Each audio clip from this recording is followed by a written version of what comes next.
მენატრება ხორცი წვრიანი საჭმელი მენატრება აღარ შემიძლია უნარი აღარა მაგრამ აი ძალა აღარა მაგრამ თქვა მოგენა მე შეერივა და რა მგდა ძალიან შეერივა მენატრება აი ხილი ხორცი რაღაც შვილები არა ვერ გავაჩინე მე ძალიან უბედური ქალი ვარ ჩემ ცხოვრებაში კარგი არაფერი არ მინახია არაფერი არავინ არ აყავს მე უფალი მყავს ჩემ გვერდში ბებო, როგორ ფიქრობთ, შვილები რომ ყოლოდათ, როგორ იქნებოდა დღეს თქვენი ცხოვრება? კაი ცხოვრება მექნებოდა, ესე არ დავიტანჯებოდი და ესეთ უბედურობაში არ ვიქნებოდი. ფეხმოტეხილი ზინაიდა ბებო, ასევე ავადმყოფ მეუღლესთან ერთად უფასო სასადილოში მიდის.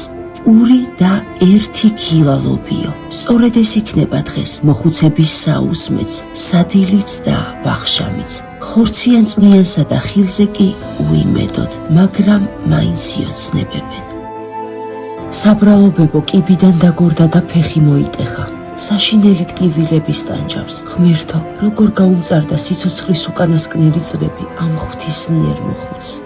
თბილისის ერთ-ერთ ძველუბანში, საერთო საცხოვრებელში, ყველასგან მიტოვებული ბებია და ბაბუა ცხოვრობს. საბრალო კაც შაქრიანი დიაბეტი აქვს. ზინაიდა ბებოს კი ასთმის რთული ფორმა, ასევე გულის სერიოზული პრობლემები. ძვირადღირებული წამლებისთვის პენსიის ფული არ ყოფნით, ჭერიდან წვიმა დასდით. სიცივისგან კი ფანჯარაზე აკრული პოლიეთილენის მარგი იცავთ. ცხელი ჩაი რომ დალიოთ, ამის შესაძლებლობაც კი არ აქვთ, რადგან ამნესტიან ოთახში არც გასქურა და არც გამათბობელია. სასოწარკვეთილმა მოხუცებმა ჩერნოვეცკის ფონდს მოგმართეს იმ იმედით, რომ ღვთისნიერი ადამიანების გუნებში შეახწევდა მათი გაუსაცლისი ტანჯვა.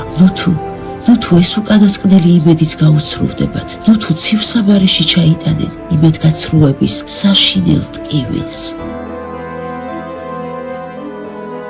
გადარიცხეთ ნებისმიერი თანხა ჩერნოვეცკის ფონდის ოფიციალური საიტის მეშვეობით.